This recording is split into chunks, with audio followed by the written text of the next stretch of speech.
Students, कैसे हैं आप? मैं हूं तहमीना मुकीब और आज हम एफएससी फर्स्ट ईयर केमिस्ट्री का 6th लेक्चर स्टार्ट कर रहे हैं which is about two gas laws जो हमारे रह गए थे, that is the Avogadro's law and Dalton's law of partial pressure. तो पहले हम एवोगैड्रोस लॉ को देखते हैं। ये बहुत छोटा सा लॉ है जो हमें बताता है कि किस तरह से वॉल्यूम और नंबर ऑफ मोल्स को आपस में रिलेट किया जा सकता है। That is the volume, it is directly proportional to number of moles at STP. STP क्या है? It is the standard temperature and pressure condition where the temperature is 273.16 Kelvin and the pressure is 1 atmosphere। तो इस condition में आपके पास अगर जो volume है वो नंबर ऑफ मोल्स के डायरेक्टली प्रोपोर्शनल होगा। इसको मोलर वॉल्यूम भी कहते हैं। That is for 1 mole of an ideal gas at STP the volume occupied it is 22.414 decimetre cube. अब चाहे वो 1 मोल आप हाइड्रोजन गैस का लो, चाहे वो 1 मोल आप ऑक्सीजन गैस का लो, चाहे वो 1 मोल आप मीथेन गैस का लो, किसी भी गैस का लोगे उन तमाम का वॉल्यूम जो ऑक्युपाइड होगा वो 22.414 डेसीमीटर क्यूब होगा। That is it's molar volume. तो अगर आप इसके नंबर ऑफ मोल्स बढ़ा रहे हो तो automatically you are increasing the volume. तो ये जो कॉन्सेप्ट है ये है अबाउट द एवोगैड्रोस लॉ कि for the same quantity of the ideal gas the volume occupied it is the same. तो देखिए हम यहाँ पे इसकी डेफिनेशन भी देख लेते हैं। Equal volume of all the ideal gases at the same temperature and pressure contains the equal number of molecules. वही बात कि अगर आपके पास इसके number of moles molecule same है तो उसका वॉल्यूम सेम होगा, या अगर इक्वल वॉल्यूम है तो नंबर ऑफ मॉलिक्यूल सेम होगा। ठीक है, अब ये देखिए आपके पास 1 mole of an ideal gas at 273.16 kelvin and 1 atmosphere. ये क्या है? ये है एसटीपी कंडीशंस। तो उसका जो वॉल्यूम होता है वो होता है 22.414। अब 1 मोल में कितने मॉलिक्यूल्स होते हैं? It contains Avogadro's number of molecules that is 6.02 × 10⁻23। तो इसका मतलब है कि आपके पास 1 मोल आइडियल गैस के अंदर चूँकि 6.02 × 10⁻23 मॉलिक्यूल्स हैं तो उसका वॉल्यूम भी सेम होगा। That is 22.414 decimetre cube. और इस एवोगैड्रोस नंबर ऑफ पार्टिकल की बेस पे ही इसका नाम जो है वो एवोगैड्रोस लॉ रखा गया है।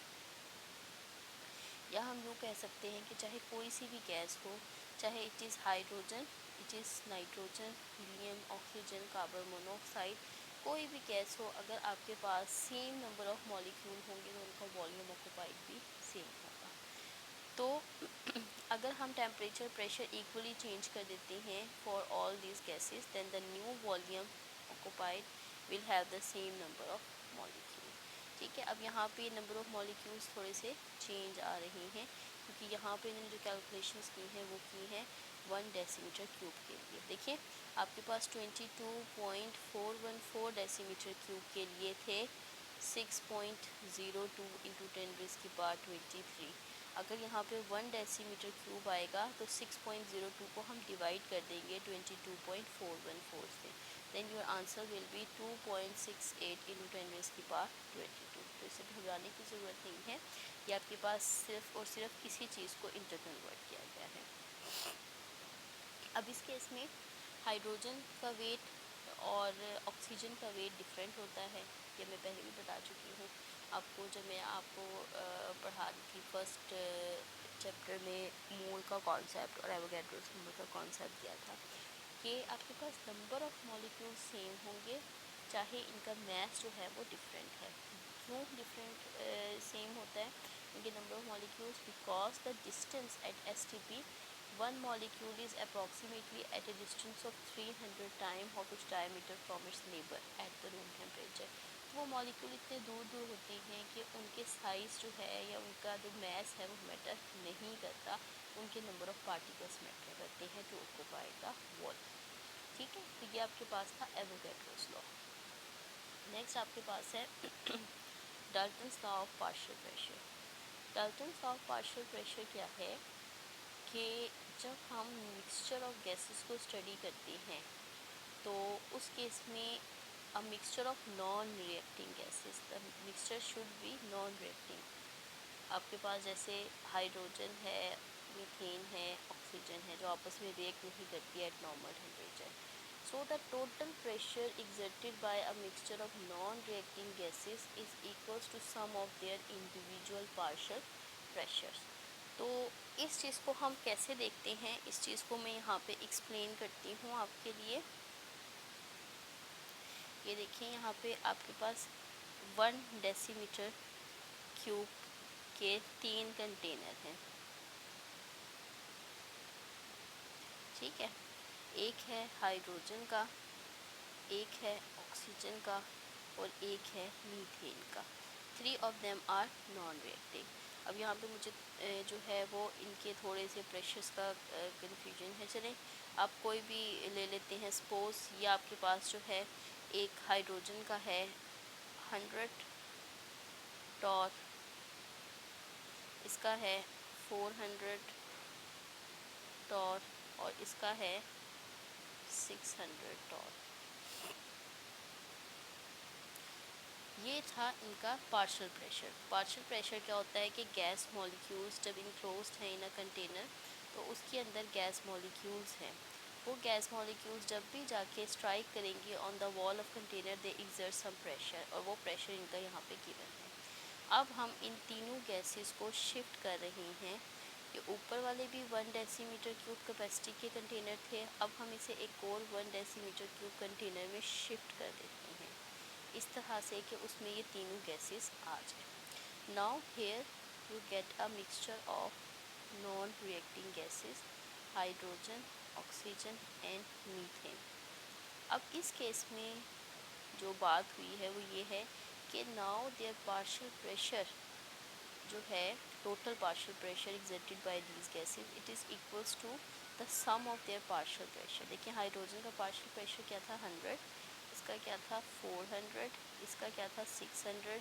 सो आपके पास आंसर आ गया 1100 और इनको ऐड अप करके।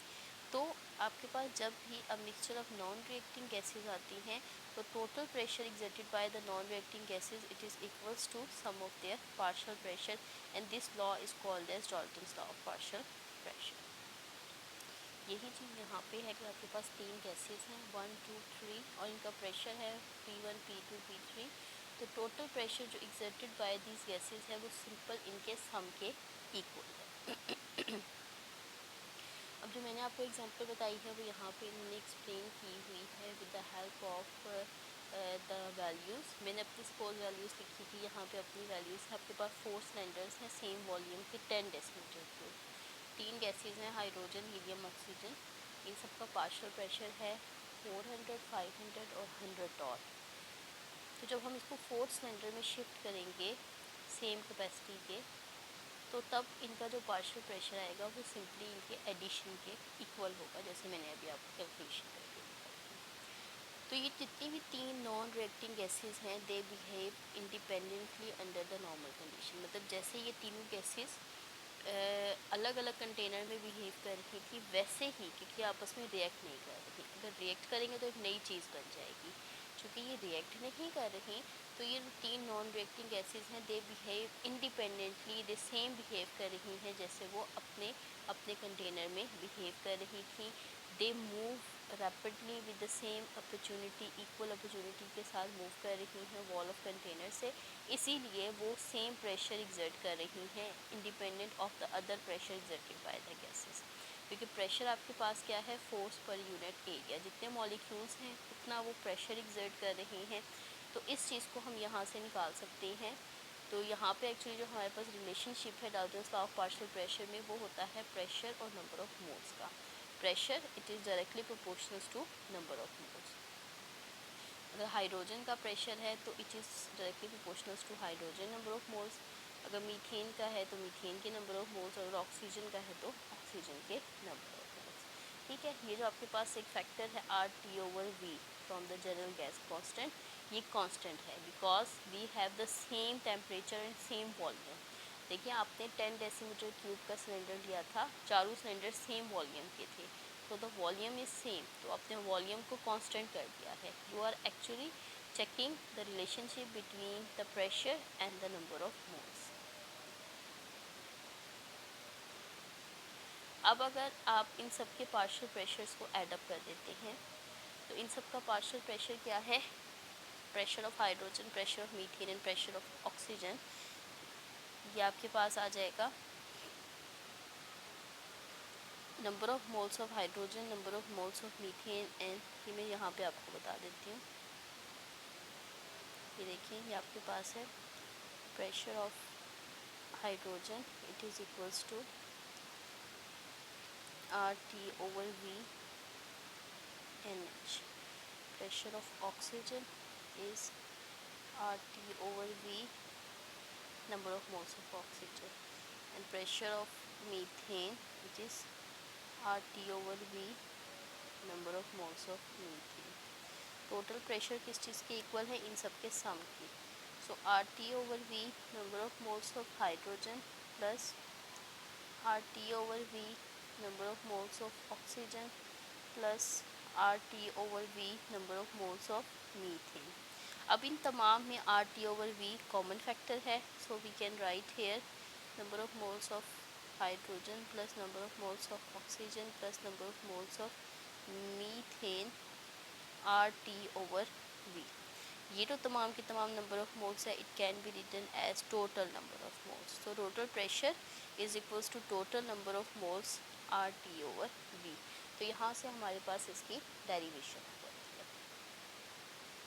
ये देखिए यहाँ पे आपके पास जो है ये फुल फॉर्म आ गई है, and ultimately P delta P total pressure V is equals to N number of moles, total number of moles RT। तो ये आपके पास जो है total pressure of the mixture of gases है, नॉन रिएक्टिंग मिक्सचर गैसेस का, जो कि एग्जर्ट करती है। ठीक है, नेक्स्ट है आपके पास पार्शियल प्रेशर की कैलकुलेशंस। अब अगर आपके पास दो गैसेस हैं, gas A and gas B, इसको आपने मिक्सअप करके एक मिक्सचर बनाया है और आपने पार्शियल प्रेशर फाइंड करना है PA एंड PB। ये जो दो गैसेस है ये इंडिपेंडेंटली कैसे बिहेव कर रही हैं in a mixture of non reacting gases, तो उसकी ये कैलकुलेशन है, उसको हम कैसे फाइंड आउट कर सकते हैं। इसको फाइंड आउट करने के लिए हमने देखना है कि हमारे पास दो गैसेस का मिक्सचर है A एंड B, इसे इनक्लोज किया है in a container having a volume V, pressure आपके पास है 1 एटमॉस्फेयर। अब रिलेशनशिप क्या है, जो अभी आपने ऊपर देखा था PTV is equals to NT/RT, gas A के लिए यही इक्वेशन बन जाएगी PAV is equals to NART, और गैस B के लिए बन जाएगी PBV is equals to NBRT। ये जो दो इक्वेशन हैं इनको आपस में डिवाइड करते हैं, ये इक्वेशन नंबर 1 है, इक्वेशन नंबर 2 है, इक्वेशन नंबर 3 है, 2 को 1 से डिवाइड करते हैं, तो आपके पास आ जाएगा PAV over PTV is equals to NART over NTRT। ठीक है, अब इस केस में देखें V कैंसिल हो गया, RT कैंसिल हो गया, ये कैंसिल हो जाएंगे तो पीछे आपके पास क्या आ जाएगा, ये रेशो आ जाएगी PA over PT is equals to NA over NT। ये आपके पास PT इधर चला जाएगा, so the equation will become like this one. अब यहाँ पे जो आपके पास ये रेशो है NA over NT, it is equals to XA, that is mole fraction. Mole fraction किस चीज़ के इक्वल होती है, number of moles of that substance divided by total number of moles. तो आप यहाँ पे इस रेशो की जगह इसकी वैल्यू पुट कर सकते हैं XA, तो सिंपली आपके पास PA का आंसर आ जाएगा, PA is equals to mole fraction of A into total pressure. Similarly partial pressure of B is equals to mole fraction of B into total pressure. तो यहाँ से इस इक्वेशन के थ्रू आप partial pressure of A and partial pressure of B find out कर सकते हैं। ठीक है, अब इसी से रिलेटेड हम एग्जांपल देख लेते हैं कि किस तरह से हम पार्शियल प्रेशर्स फाइंड कर सकते हैं और किस तरह से जो है सारी कैलकुलेशन की जाती है। एग्जांपल नंबर 6 है, There is a mixture of hydrogen, helium and methane occupying vessel of volume 13 centimeter cube at 37 degree centigrade in the pressure of 1 atmosphere। तीन गैसेज हैं, ये इनकी कंडीशन है। अब इसमें मैसेज गिवन है, हाइड्रोजन और हीलियम है 0.8 और 0.12 ग्राम। आपने पार्शियल प्रेशर फाइंड करना है इन तीनों गैसेज का। ठीक हो गया। अब देखें आपके पास टोटल नंबर ऑफ मोल्स आएंगे। टोटल नंबर ऑफ मोल्स कहाँ से आएंगे? इन वैल्यूज से। वॉल्यूम गिवन है, टेम्परेचर गिवन है और प्रेशर गिवन है। आप इसे पुट करें फॉर्मूला में, n is equals to P V over R P. P की वैल्यू गिवन है, वी की गिवन है, आर आपको पता है, टी पता है। You will get the answer of 0.51 moles. तो ये आपके पास टोटल नंबर ऑफ मोल्स आ गए। ठीक है। अब आप इंडिविजुअल नंबर ऑफ मोल्स निकालें फ्रॉम इट्स मैसेज। आपको पता है नंबर ऑफ मोल का फॉर्मूला है, number of moles is equals to mass divided by molecular mass. Hydrogen का मैस पता है 0.8, डिवाइड करें उसके मॉलिक्यूलर मैस से, you will get the number of moles. Helium का 4, उसको डिवाइड करें उसके मॉलिक्यूलर मैस से, you will get the answer. अब ये दो गैसेस का तो मैस गिवन था, तीसरे का मैस गिवन नहीं था, तो आपके पास फॉर्मूला होता है total number of moles, it is equals to number of moles of hydrogen plus total number of moles of helium plus number of moles of methane. वो आपको टोटल पता है, हाइड्रोजन पता है और हीलियम पता है, तो आप मीथेन को निकाल सकते हो सब्सट्रैक्शन फार्मूला के थ्रू कि टोटल नंबर ऑफ मोल्स में से हाइड्रोजन और हीलियम के माइनस कर दें, you will gate methane number of moles. तो now you have all the number of moles, that is hydrogen, helium and methane। अब इन तमाम के नंबर ऑफ मोल्स को डिवाइड कर दें टोटल नंबर ऑफ मोल से, then you will get the mole fraction. Hydrogen की आ जाएगी, हीलियम की आ जाएगी और मीथेन की आ जाएगी। ठीक है। आगे सिंपल सी बात है, जिसकी भी आपने mole fraction partial pressure find करना हो, उसकी मोल फ्रैक्शन को टोटल प्रेशर से मल्टीप्लाई करें। ये देखिए यहाँ पे इन तमाम केसेस में आप जो है वो सिंपली प्रेशर के साथ इसको मल्टीप्लाई करते रहें। प्रेशर इज़ 1 एटमॉस्फेयर, तो 1 से मल्टीप्लाई कर दें और टॉर में फाइंड आउट करने के लिए 760 से मल्टीप्लाई कर दें, because 1 atmosphere it is equals to 760 torr. तो यहाँ से आपके पास जो है वो प्रेशर आ जाएंगे in atmosphere as well as in torr for all the gases. तो ये आपके पास है individual pressures of all the gases. Clear? तो ये आपके पास था calculations of the partial pressure के Dalton's law of partial pressure होता क्या है, पार्शियल प्रेशर क्या है। पार्शियल प्रेशर एक सिंपल प्रेशर है जो गैस एक्सर्ट करती है when it is closed in a container due to collision with the wall. तो उसको हम फाइंड कैसे कर सकते हैं वो हमने देख लिया। नेक्स्ट आ जाती है कि इस लॉ की एप्लीकेशन कहाँ कहाँ पे है। ये calculation of the partial pressure and the application of partial pressure, ये दोनों ही इंपॉर्टेंट टॉपिक है, पेपर में आ जाते होते हैं। तो ये इसकी फर्स्ट एप्लीकेशन है। ये 4 एप्लीकेशन है, इनमें से कोई भी एप्लीकेशन पूछी जा सकती है, आपको चारों याद करनी है। फर्स्ट एप्लीकेशन क्या है, some gases are collected over water in the laboratory, the gas during collection gather water vapours and become moist. The pressure exerted by this moist gas is therefore the sum of the partial pressure of dry gas and that of the water vapours. अभी देखिए जैसे oxygen gas है, oxygen gas को हम prepare करते हैं by heating. इस तरह से टेस्ट ट्यूब में ऑक्सीजन गैस प्रिपरेशन का मिक्सचर है, उसे हीटअप किया, यहाँ से आपके पास जो है वो ट्यूब जाएगी इस तरह से। यहाँ पे गैस जार इन्वर्टेड फॉर्म में होता है और ये प्लेस्ड हुआ होता है इन अ टब। ये जो गैस है वो बबल करती हुई पानी में से ऊपर कलेक्ट होती है। अब चूँकि वो पानी के अंदर से मूव करके ऊपर जा रही है, तो यहाँ पे जो गैस आ रही है वो मॉइस्ट गैस है। तो मॉइस्ट है तो उसमें ड्राई गैस जो नॉर्मल गैस है वो और वाटर प्रेशर, उन दोनों की अमाउंट हम काउंट आउट करेंगे। ठीक है। तो आपके पास जो pressure of the moist gas है, it is a combination of dry and the water pressure. अब हमारे पास या एक्वस टेंशन, ठीक है, ड्राई प्लस एक्वस टेंशन। तो आपने जब pressure of the dry gas find out करना है, तो हम क्या करेंगे, जो हमारे पास मॉइस्ट गैस का प्रेशर आ रहा है उसमें से हम एक्वस टेंशन को माइनस कर देंगे। तो यहाँ से आपके पास pressure of the dry gas obtain हो जाएगा। तो ये क्या है, ये Dalton's law of partial pressure से आपने ये इक्वेशन निकाली है कि जो टोटल प्रेशर है वो दोनों प्रेशर्स के सम के इक्वल है, और यहाँ से हमारे पास जो है वो ड्राई गैस का प्रेशर कैलकुलेट किया जा सकता है। इसी तरह से Dalton's law of partial pressure is finds is application during the process of respiration. Respiration का प्रोसेस होता है due to difference in the pressure of oxygen और carbon dioxide in the lungs and in outside. जब हम respiration कर रहे होते हैं तो वो डिपेंड कर रहा होता है डिफरेंस इन पार्शियल प्रेशर पे। नॉर्मल जो ऑक्सीजन का प्रेशर है, ठीक है, एयर में वो होता है 159 टॉर, और जो लंग्स में होता है वो होता है 116 टॉर। तो बाहर ज़्यादा प्रेशर है, अंदर कम प्रेशर है, तो क्या होता है, बाहर से अंदर ऑक्सीजन मूव कर जाती है। सिमिलरली कार्बन डाइऑक्साइड जब प्रोड्यूस्ड होती है तो कार्बन डाइऑक्साइड का प्रेशर अंदर ज़्यादा होता है और बाहर कम होता है, तो इट मूव आउट। तो इन्हेलेशन और एक्सलेशन, इन्हेलेशन में ऑक्सीजन प्रेशर का डिफरेंस आता है और एक्सलेशन में कार्बन डाइऑक्साइड का प्रेशर डिफरेंस आता है, जिसकी वजह से हम सांस लेते हैं। तो Dalton's law of partial pressure, इसका एप्लीकेशन दूसरा जो है वो रेस्पिरेशन में आ जाता है। फिर तीसरा इसमें आपके पास आ गया है हाई एल्टीट्यूड्स में। हाई एल्टीट्यूड्स में जैसे जैसे हम जाते रहते हैं वैसे वैसे प्रेशर कम होता है, ऊपर ऊपर जाते हुए प्रेशर कम होता है। The pilot feel uncomfortable breathing because the partial pressure of oxygen in the unpressurized cabin is low as compared to 159 torr. हवा में प्रेशर कितना था, 159 टॉर।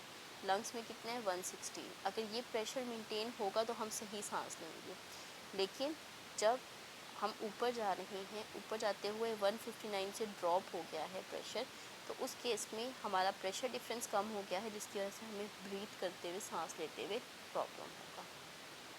तो यही होता है हाई एल्टीट्यूड में पायलट जो है वो कंफर्टेबल ब्रीदिंग फील नहीं करता, सांस लेने में दुश्वारी होती है। जिस तरह ऊपर जाते हुए प्रेशर कम होता है, वैसे ही जब नीचे जाते हैं तो प्रेशर बढ़ जाता है। So deep sea divers take oxygen mixed with an inert gas, say helium, and adjust the partial pressure of oxygen according to the requirement. क्योंकि after every 100 depth, the diver experience approximately 3 atmospheric pressure, जो कि बहुत ज़्यादा है, लेकिन normal pressure है 1 atmosphere. जब हम नीचे जा रहे हैं तो प्रेशर बढ़ता जा रहा है। तो अगर हम नॉर्मल एयर को ब्रीथ करना चाहेंगे तो वो हम ब्रीथ नहीं कर सकेंगे, क्योंकि बाहर प्रेशर बहुत ज़्यादा है, ठीक है ना। तो हाई से लो की तरफ जाना होता है तो वो तो बिल्कुल ही ख़त्म हो जाएगा। तो हम नॉर्मल एयर के साथ क्या करते हैं, हीलियम को मिक्स कर देते हैं ताकि प्रेशर जो है वो प्रेशराइज कमरे में वो बढ़ जाए और आसानी से जो है वो ऑक्सीजन इनटेक हो सके। नॉर्मली जो प्रेशर है नाइट्रोजन का, it increase in the depth of the sea and it diffuses in the blood.